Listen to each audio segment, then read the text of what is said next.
Yes. We Can.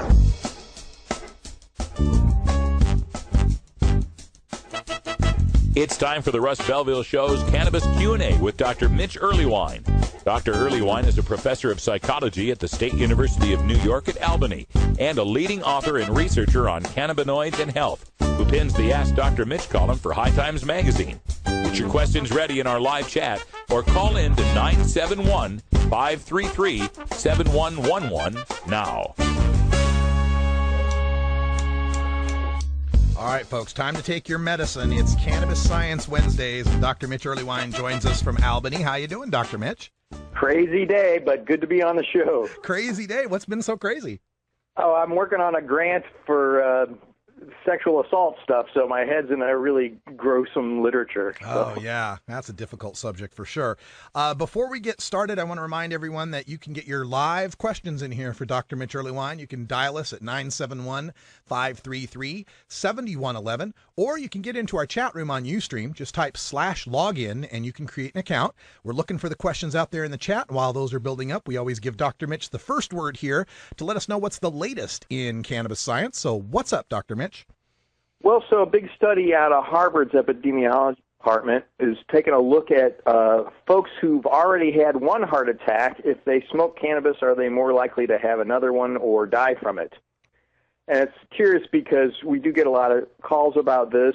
Cannabis does increase your heart rate, but we really only have a few case studies that suggest that it might be related to heart attack at all. And given how common heart attack is and how common cannabis use is, we'd expect a few simply by chance.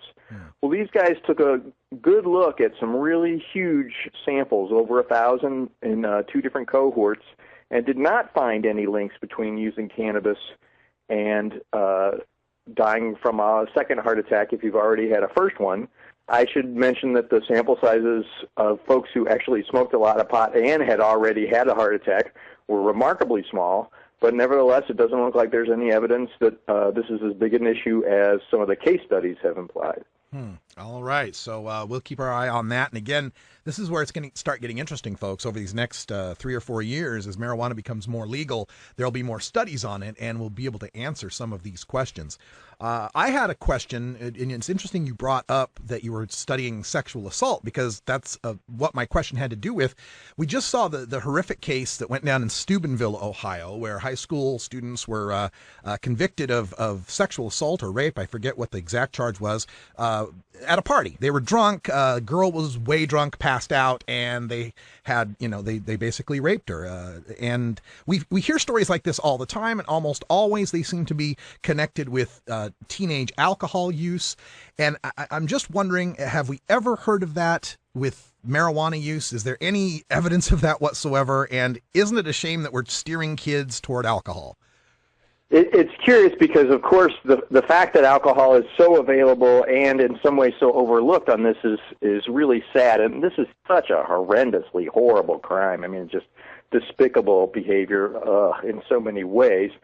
The only link we've seen with marijuana use and anything really sexually odd has been links with unsafe sex, and it turned out it wasn't that folks were getting high and then being unwilling to put on a condom. It was just that a lot of disinhibited, extroverted, sensation-seeking folks seem to be using cannabis on some events and failing to use a condom on others. So it doesn't seem to be a causal link so much as a kind of disinhibited personality explanation for that. I'll take a closer look at that literature just to be sure, but no, we haven't seen that. But I do also want to emphasize that cannabis does not basically decrease the attentional capacity or increase those aggressive tendencies that we see in the lab with alcohol. So part of the issue seems to be alcohol basically decreases the attention that you have, and so you can't pay attention to certain cues that are essentially saying, I'm not interested in you sexually. But with this example where somebody passed out, it's just so disgusting and so far from anything even humanly possible that I'm not even going to bring up that as a model. Yeah. All right. We have a question from our chat room. Normal Patriot would like to know. He says he's learned the hard way that my kidneys won't accept NSAIDs, non-steroidal anti-inflammatory drugs, your Tylenols and those kind of things. It causes the renal colic from my kidney stones to spike. I also can't tolerate acetaminophen or codeine or morphine very well. So besides marijuana, I have very little to turn to in terms of pain relief. Can you recommend anything I can ask the doc for to help with the extra pain I'll be dealing with from a kidney stone that's coming through? As it turns out, it's not something you ask the doctor for, but it's the behavioral interventions that are associated with pain. If you want to email me, I'm happy to send you a link to one of the big treatment manuals on this. It's not the most interesting stuff in the world, but it really is about stress reduction, improving your sleep, making sure you get regular exercise, and all those healthy behaviors your mom's probably been telling you your whole life. But these actually do decrease reports of pain in the headache literature, in the acute pain from injury literature, and I'm sure it would generalize to folks with kidney problems. Yeah, and I feel for you, Patriot. I had a kidney stone a couple years back, and it's a unique kind of pain. It's amazing. It just they say it's worse than childbirth. I can't comment on that, but boy, it was something else. All right, let's go to Lively. Libra's got a question. My psychiatrist mentioned a study where cannabis users suffer memory loss and concentration problems.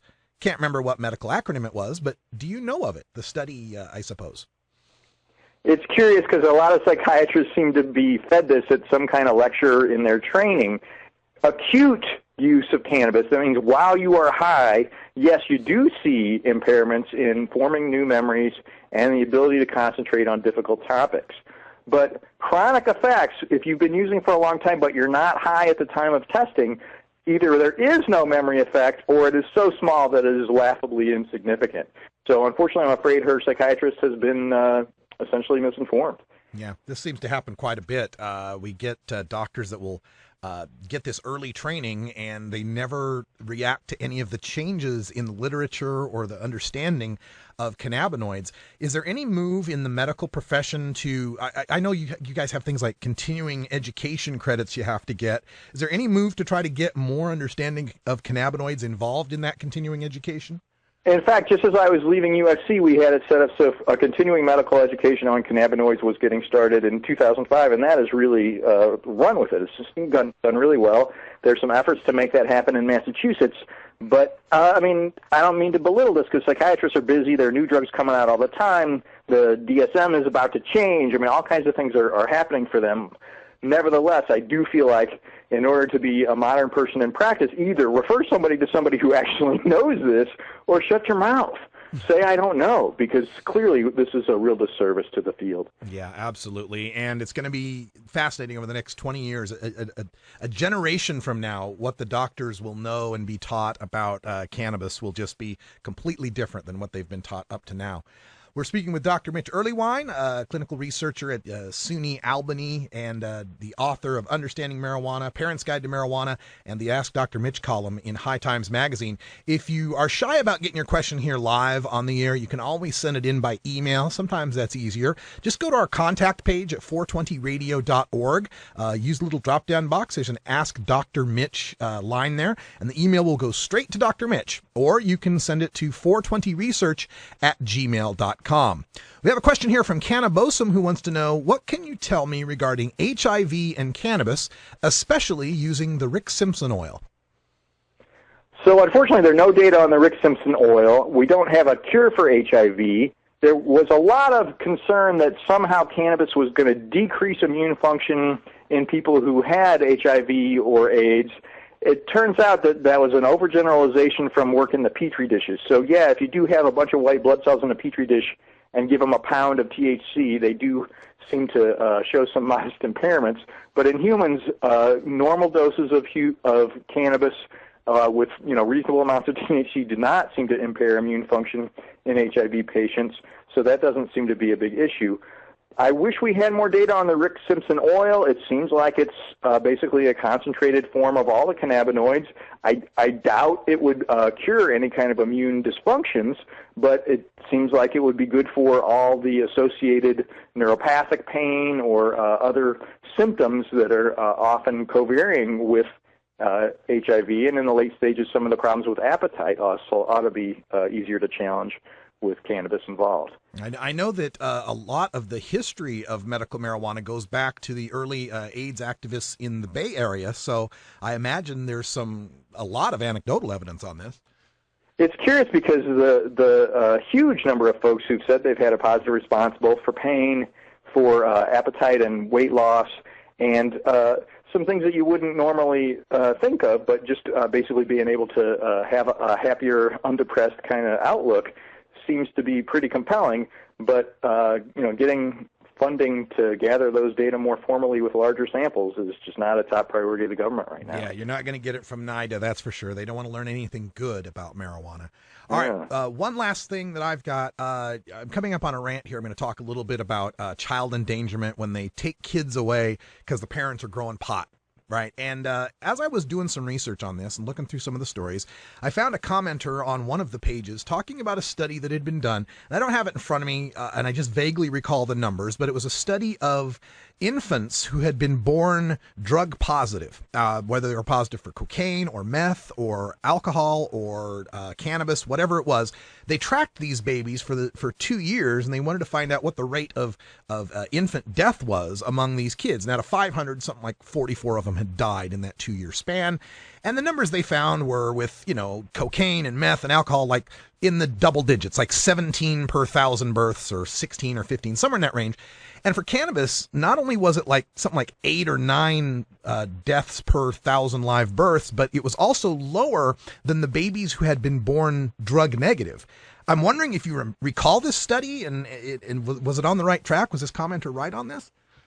I've seen something loosely associated with that, but it always focuses on exposure in utero, and it may not particularly generalize to the situations where you've got growers at the house and kids at the house. Nevertheless, we don't see, from Marilyn Mothry's data, big negative consequences of early exposure to cannabis for little kids, particularly if it's a one-time incident or something like that. Obviously, I'm not saying little kids should smoke pot every day, but this is not anywhere near as toxic as all the other drugs you mentioned, including alcohol, and even in utero, probably not as negative a consequence as high-dose caffeine consumption, which is something we want to keep in mind. Also, I want to emphasize that a whole lot of people are allowed to have things in their house while they have kids in their house, including my Uncle Bob, who was a devoted gunsmith and had literally dozens of guns around the house all the time when we would run around there, and we all were properly trained to not go anywhere near that stuff. I think comparable training to folks about cannabis plants would be easy enough to do, and kids are smarter and more resilient than we ever give them credit for. Yeah, absolutely agreed on that. I think the story had to do with the Daisy Bram case, where she was initially charged with child endangerment because they had pot plants, and then they dropped those charges, but then reinstated them once they had hair tested the kids and found some cannabis residue, and they were charging her for child endangerment because she was breastfeeding while using pot. And the theory here is she's smoking pot, it's going through the breast milk, it's getting into the kids. What of that? So at least from the primate data, from basically information from apes, less than 2% of the THC consumed by the mother would end up in the breast milk. If you want to pump and dump after smoking a joint one day and don't use that immediate breast milk afterwards, I can certainly understand. But we're literally talking about such a small amount of THC, it wouldn't get a fly high.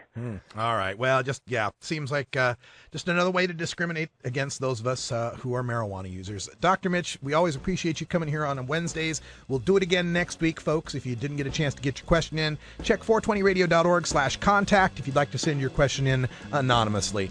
Thank you, Dr. Mitch, and we will see you again. Have a great night. All right. When we come back, we're going to talk about kids, parents, and marijuana. Stick around.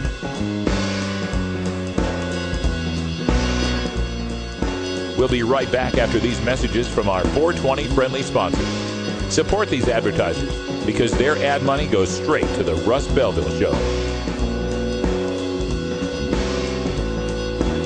You're tuned into the Russ Belville Show, the voice of the marijuana nation.